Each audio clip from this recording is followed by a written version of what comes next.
happy Thursday. Happy Thursday. Welcome back to Off the Clock Conversations with Lili and Lauren. First of all, first thing that's in order, we all want to say congratulations to Dr. Lauren Bokikio, the scientist, because she has a about to be published article. Do you want to tell us more about it? Yes. Thank you. And It was a scoping review of LGBT health in the Netherlands. So we just looked at basically all the literature that exists on LGBT folks and their health. We were particularly looking at the Netherlands because they have they have the most inclusive set of policies and laws and legal protections, and we wanted to see in the Netherlands, are there still health disparities? And there still are. Oh, Yeah. What do you think? Do we know? I think because even in communities, basically because I have to preface this with, they have legal rights and they have laws, policies that actually reflect the needs of LGBTQ people, which means that there weren't them earlier, right? It's not like a guarantee. So I'm imagining that it's still the case. There wasn't really a lot of clear literature to be able to say this is definitely the reason, but that would be my hypothesis. Oh, that's really interesting. And where is the article? Where can people find this article? In BMC Public Health. It should be out in the next week. Oh, I'm so excited. I actually genuinely can't wait to read about this article. Yeah. Congratulations, Dr. Thank Lauren you. Bokikio, scientist. Oh, yes. Oh, so actually, question, were you stressed and overwhelmed when you were doing this study? Oh, yeah. Yeah, the whole time, every day. Probably still am. Why are you stressed and overwhelmed now? I feel like the right before the holidays, and this is a big one across the board for my research and for my clients. I feel like we're all bracing for something. Oh my God, I am so stressed. Where is your stress coming from? Okay, so first of all, I have a Christmas morning brunch ritual that I always do. And this year I was like, and usually it's like family and some friends and I'll invite some people. This year I've kind of made it an open door policy. Oh, by the way, Christmas morning brunch if you'd like to come over. To any of our listeners. To any of our listeners, feel free to come on by to our small 2-bedroom apartment in Hollywood. That's going to be filled with dogs because a lot of Mingus's dog friends are coming over with their parents. Go Mingus. Go Mingus. It's going to be filled with children because some of our neighbors and a lot of our friends who have children, who family isn't really in town and they're kind of solo on their own. Yeah. They're coming over. And then just a lot of different people, one of my friends who's this older 80-year-old Jewish lady who's amazing, but just such a loud personality and constantly wants to talk about politics and all of that. This is the moment. With my parents and everybody. So it's going to be fun. It sounds wonderful. Yeah. Yeah. How many people is that? We don't know. It's an open door policy, and both Adriel and I are really bad at keeping count of the people we tell. We're just very hey, if you want to come over, come on by. I love this. I like this energy. The energy right now is just yeah, anyone's here. The other side of this might be that there's a touch of stress. Well, I think the energy and the part that we love is okay, it's Christmas. It's Christmas morning, and there's so many people in LA, especially because Adriel's an actor and a lot of people in the acting world, and just so many people, our friends and people we meet, that don't have a place to be. Yeah. They're kind of home alone on Christmas. And it's okay, you don't need to be home alone Christmas morning. You get to come over and it's a shit show. But then the other stressful part is it's a shit show. Yes. Because you have dogs and kids, and although usually they get along, but a lot of times kids are still weary over dogs. And Dingus is 110 pounds officially. So he's like a horse in a 2-bedroom apartment. And then you have all these people that we don't know who's coming and going, and we don't know how they're going to fit inside of our apartment. And then the food. And then I have actually have to make food. Yes. Yeah, so it's a dialectic. We're ecstatic. And Stressed. yes. And overwhelmed. And it sounds like there are a few different areas of stress. There's like the how are we gonna, like the logistic piece. How are we gonna fit in this space? Mm-hmm. What am I gonna feed these people? Mm-hmm. How are they gonna get along? The how are they gonna get along? That's kind of where I've let go. Yeah. I'm like, people are gonna find their way to socialize, and they'll get along with whoever they want to get along with. And if they don't, it's come and go as you please. It's open door policy, so you get to go. The get along is like this tiny little like that's gonna be funny and it's gonna be like comedy in certain aspects, but not that much worry. It's the feeding that's like a lot of stress, and then the fitting in the apartment where I'm like, I want to let it go, but my brain's kind of like, you can't let this go because of course it might be a fire hazard. It's definitely a fire hazard. That's okay though. We can work with fire hazard. It's interesting because I feel like what I really like is that you've let go of control of a thing that you don't have control over, which is other humans. Yes. Your stress is really centered on the things you can control, which is what you're feeding them and where you're like seating them. Yes. So we're stressed about the right things. We're just still stressed. Yeah, we're still stressed. Like, and we're so stressed that we're engaging in some impulsive behavior. Because this morning I was sitting and I was just like, okay, so I was counting. I was literally in my living room. And I walked around the house to see what other chairs and stuff I have hidden that I didn't think of. And I was like, okay, we have seating for 8 people. Nice. I like this. And then I was like, okay, so we literally have seating for 8 people. Okay, and then where am I going to put all the food? And I was like, okay, I have one dining room table, but in my mind, I was planning on having like that be the kids' art and crafts table. Yes. Because I was going to put a bunch of stuff that they can color. And I was like, okay, so we might have to move the arts and crafts to something else, maybe put it in the office. And then I drove because I had to come to work today, and I was like, okay, well, you know, my morning client canceled. So I stopped at Out of the Closet, which is one of my favorite places to stop into, and they have furniture always. Amazing. So I stopped it Out of the Closet, and I was like, there's a couch that I could purchase. Did you buy a couch on your way to work? I really wanted to. I had to really I was literally pacing back and forth. I'm not even being dramatic. I was pacing back and forth in my mind like, Lily, don't do this. Angel's gonna kill you. Don't purchase a couch. And I was like, but this is one, it's beautiful. It's like a purplish color, and well, I like purple leather. I was like, okay, this will be nice. Mingus isn't gonna fuck it up because it's leather. It's easy.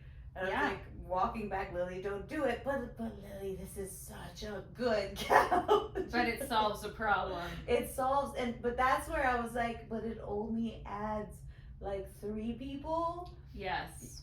You still have a shit ton more people coming. So that's one of the stressors that I'm having.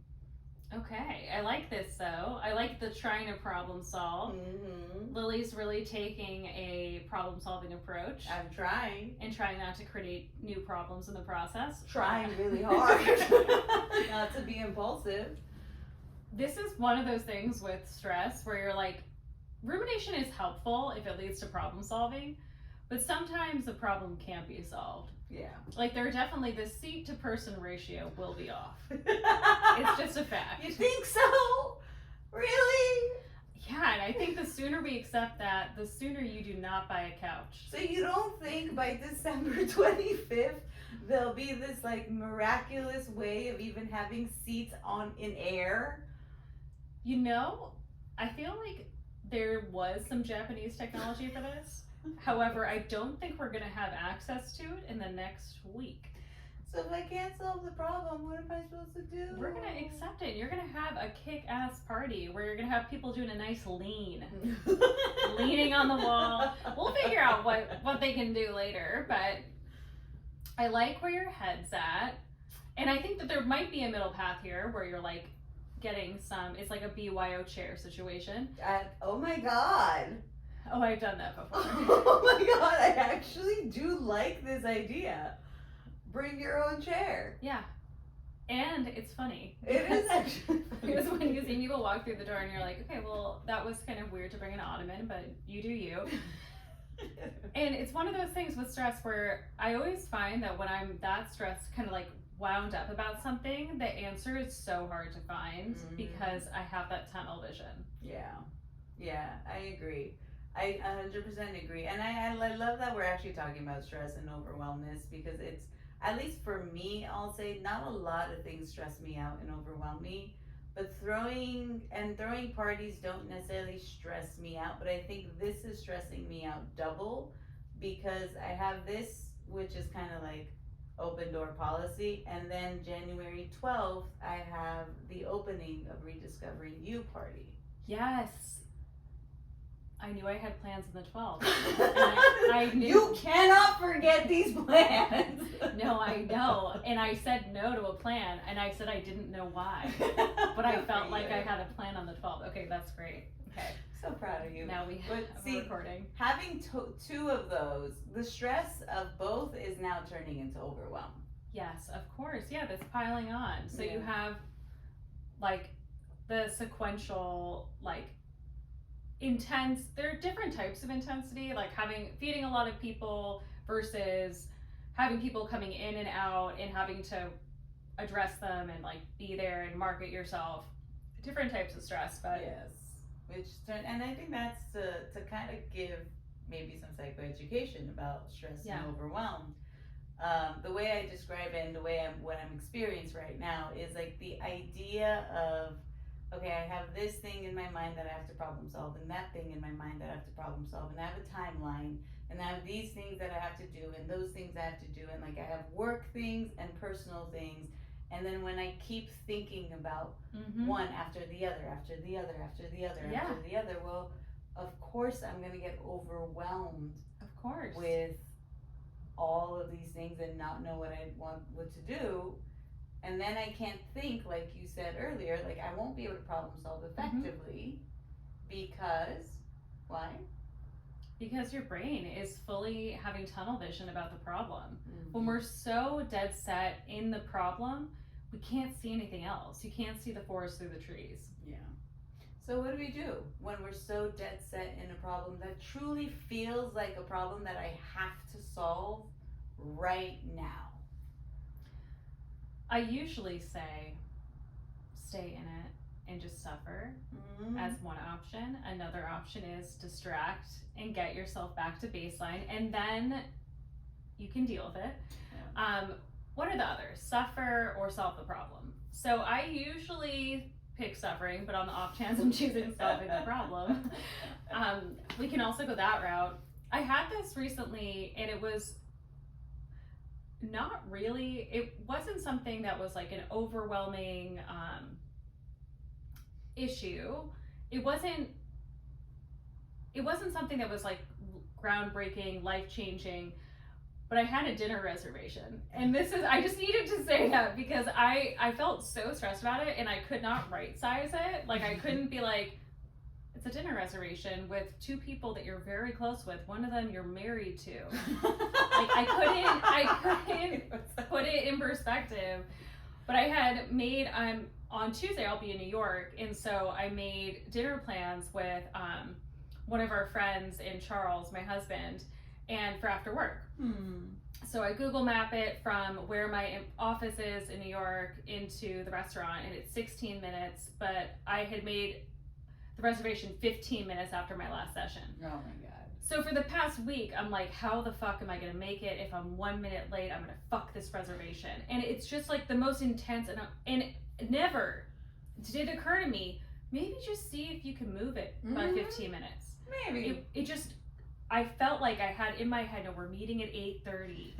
And I couldn't let it go. I was like, do I have to cancel a session? Do I have to shift all of my sessions? And the obvious answer, which is just move the goddamn reservation. Mm-hmm. So anyways, I moved the reservation. So I don't have to, but I was thinking about it all day, and I was like trying to, like, different algorithms. Well, if I'm 3 minutes late to the session before, I'm going to be 5 minutes late, and then I'm going to be 16 minutes. And then what if I have to wait for an Uber? And it's just like, what is happening? It's a lot of thoughts happening. It's a lot, and that's the thing. Like I that's actually a great example, because it takes me to moments where I stay stuck. Yeah. Because in my mind, I'm like, I have to figure out how to fix this. Like, I have to figure out how to fix this. I have to make this happen. There's no quitting. It's as if, like, quitting is like, what is quitting in this moment? But you keep thinking about it. You keep thinking about it, and then you're like, oh my God, it's going to be horrible. Of course. There's only one outcome, and it's going to be horrible. Mm-hmm. And that's what I like to call catastrophizing ahead. And that's what I had been doing. I was catastrophizing, and I was imagining my friend Ryan and my husband just standing at a bar, waiting for me, being like, Lauren is so inconsiderate. So fucked up. I can't believe it. And it's also not like they can just sit down at the table or tell them we're running about 5 minutes late because the third person in the party is running a little late. Well, yes, this is my catastrophe. Really, there's no solution. We don't have solutions in catastrophe. And that's how you know, because you're not thinking, all you can think about is a bad thing happening, you lose your reservation, you end up eating at like Applebee's. Yeah. Honestly, that sounds pretty fantastic. I haven't had it in a while, actually. I'm down. I haven't either. I'm down for that. I feel like, truthfully, it'd be like Sparrow. Oh my God. Or just one of the pizza places. Yeah, one of the hundreds of other restaurants in New York. Thousands. But yeah, your brain goes directly to the catastrophe, and that's what's so funny is, like, as you're like playing it through, it's not, there's a little bit of Tetris in both of our situations, right? You're trying to figure out where to seat people, what to feed them. I'm trying to figure out, I don't even know. There was something to figure out. I just couldn't make it in time. Okay. It's called Google. Well, I think the other thing is, like, one of the things that I notice when I get stressed or overwhelmed, like with this party, and I know parties stress a lot of people. There are two types of people, right? There's the type of people that just get so, like, specific with what they have to do, and every little detail of the party is like, it has to be perfect, which is very, very stressful, right? And then that's like the type A type of people, and no judgment, because I think, like, I have friends that are those types of people, and I'm like, it's part kind of what you do. You stress yourself out to throw a party, and it's not necessarily something you feel like you have control over, but it is a lot of, like, learning to stop, breathe, and trying your best to let go of perfection, right? And then there's a type that are like a little so nonchalant that becomes stressful, like me. Like, a little on the, like, everyone open door policy, and then it's like, shit, I don't know how I'm gonna feed you and where all of you are gonna sit, and now I'm stressed over that. But I think that's the piece where we have types of people that tend to stress over different things. Yes. So especially for Christmas and holidays and New Year's and all of these things, or even day-to-day stuff, we stress only because we don't want a specific outcome. What's the outcome you are avoiding? In my mind, it's funny, my outcome is other people's discomfort. Yes. And how are they uncomfortable? Are they just standing around like sardines in a can? Yeah. And they're hungry? Yeah.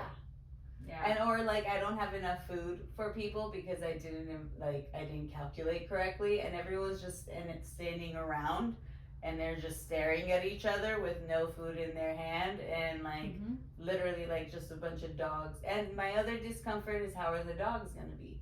Because they love to play with each other, and if it's a packed house, Mingus is strong, man. He just bumps into people and people get bruised. Yes. Yeah. So I think that's the thing. It's how I imagine. That's the thing. The stress is the imagination of what you don't want. And so this is what we're always looking out for.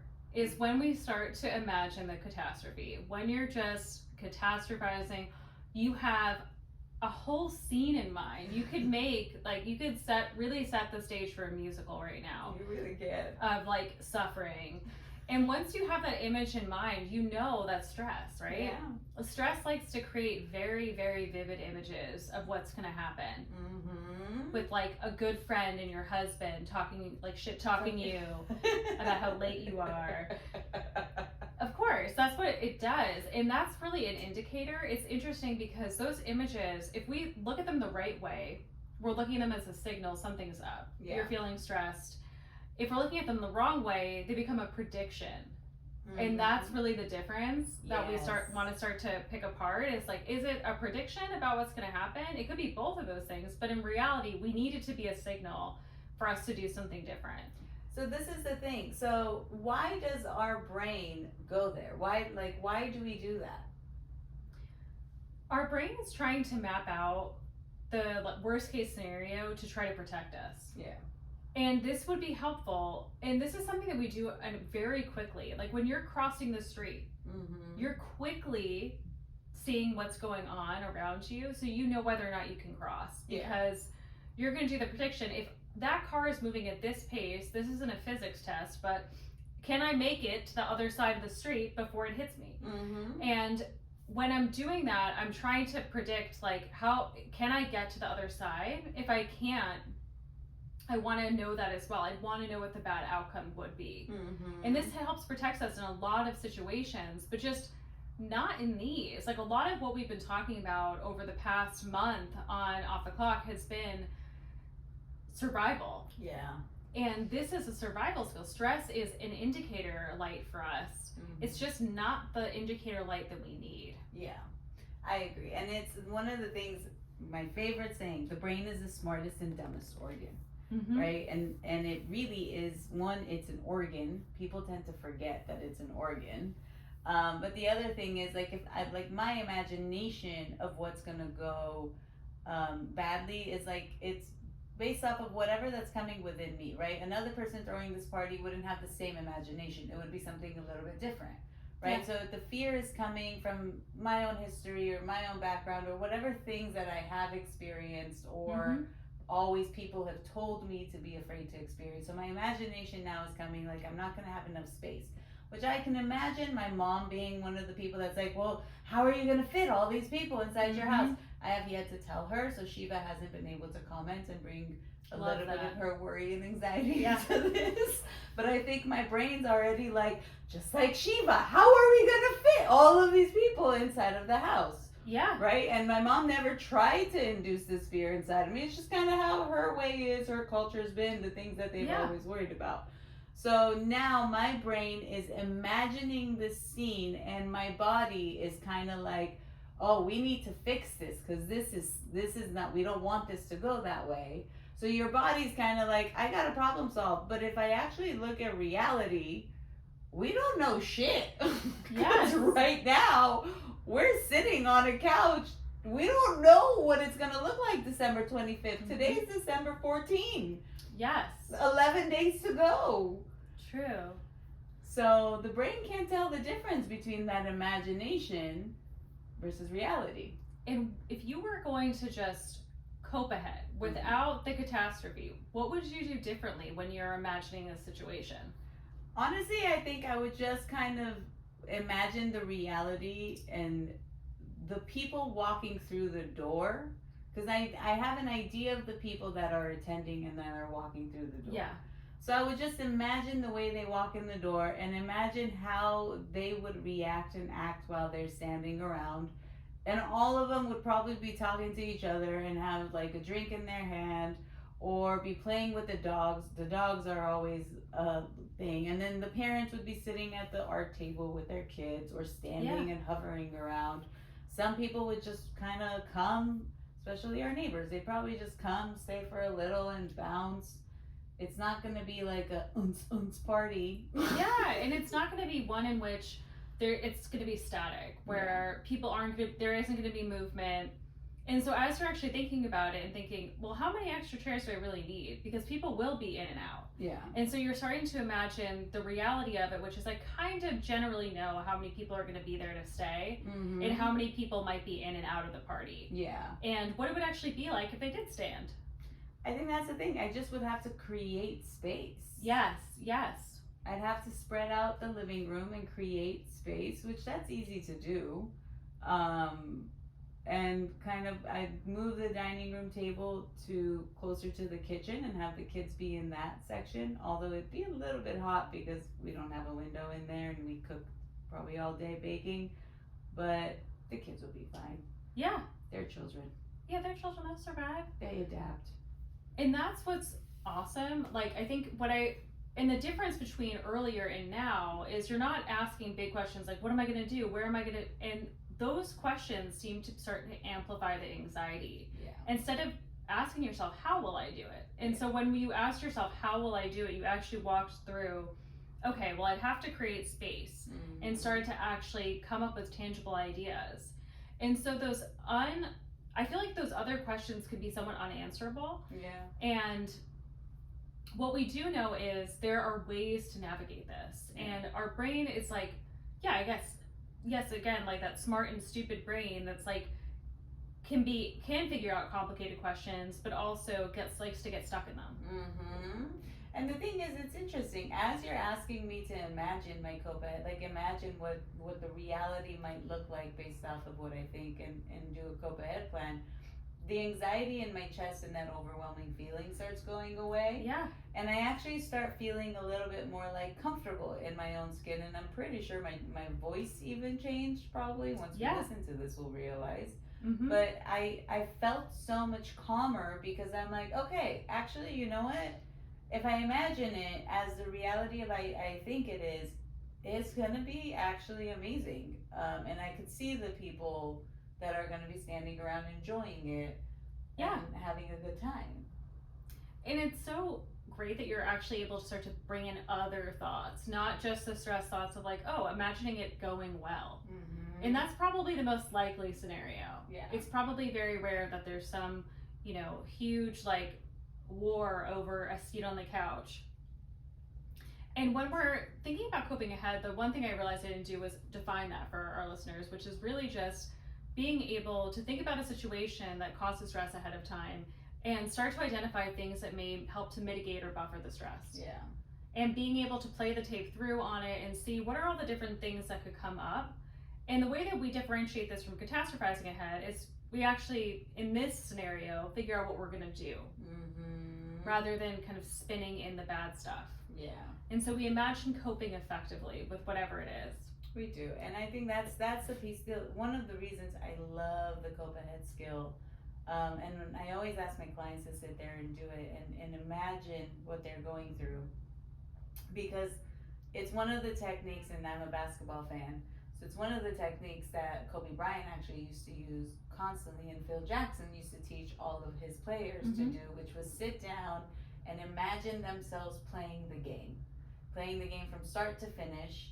And they would meditate before, they would do the COPA head plan, and then they would go into the game and they actually won a lot of their season. So the COPA head plan is something that even within sports has always been used as a successful tool to help people navigate things that they're going to do, imagine themselves doing something and then successfully accomplishing it and finishing it. Majority of the time it actually helps. If it doesn't work out the way you imagined it, at least it removes the anxiety and the stress and the overwhelmness of going into what you're going into. Yeah, and that's so cool of thinking through, like, in other ways, in other situations where this skill can just translate. Yeah. Well, thank you so much, Lauren, for bringing me back to how to utilize COPA head for the holidays. Of course, and I look forward to hearing about Bring Your Own Share. I know, I think that's going to be lovely. Well, for everybody else, welcome back to another episode of Off the Clock Conversations. We hope you enjoyed it with Lili and Lauren, and happy Thursday. Happy Thursday.